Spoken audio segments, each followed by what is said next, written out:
go open world, and we have now this kind of open environment, this open sort of guerrilla combat on the streets of Philadelphia.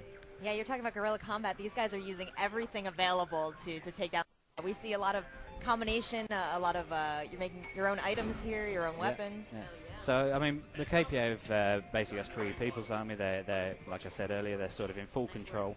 And any kind of, they've taken over with their superior technology and their drone presence, and any kind of attempt to go head-on against that before the KPA have sort of had a chance to respond.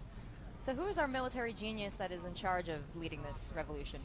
Well, here is sort of the open environment of the world, and sort of this is kind of this sort of brutality that we see the KPA sort of they don't really pull their punches. You know, anyone who kind of steps out of line sort of gets dealt you know, a heavy force back at them. So yeah, that's kind of what we're showing here now. So, I mean, this is the future, but we've also been set a while back in technology in the U.S., I guess, for the Revolution Fighters. So what kind of weapons are we going to see here that they're going to be using? Yeah, so they don't, the Resistance Fighters don't have the same access to the technology that the KPA have here, so they kind of improvise. They end up kind of building their own weapon. As you do that, the world will evolve and react to your sort of presence. So here, this uprising mechanic here that we've implemented. So that's interesting. Is there, aside from completing the game, completing missions, is that automatically sort of... We have a huge open world gameplay. We have some incredible weapons that we're going to get a chance to use. He's building something right here. I'm favorite element of the game. Yeah, I mean, I do.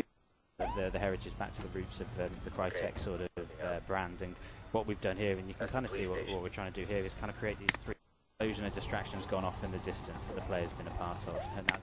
So, you know, we don't want the player to...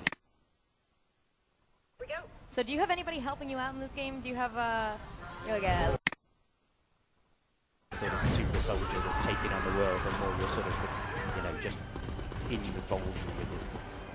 Almost there. Without giving too much away. Without giving too much away. That is the toughest part Yeah. of talking about games that are about to come out. Don't give too much away. But without giving too much away, what are you guys planning, you know, once you get everybody in this game, what are they really going to be able to do maybe with each other? Am I going to be able to play with friends at all? Yeah, so I don't want to go too much into the KPA have a strong presence, but as you go out and you transition into the environment, you've gone into a red zone there, and that's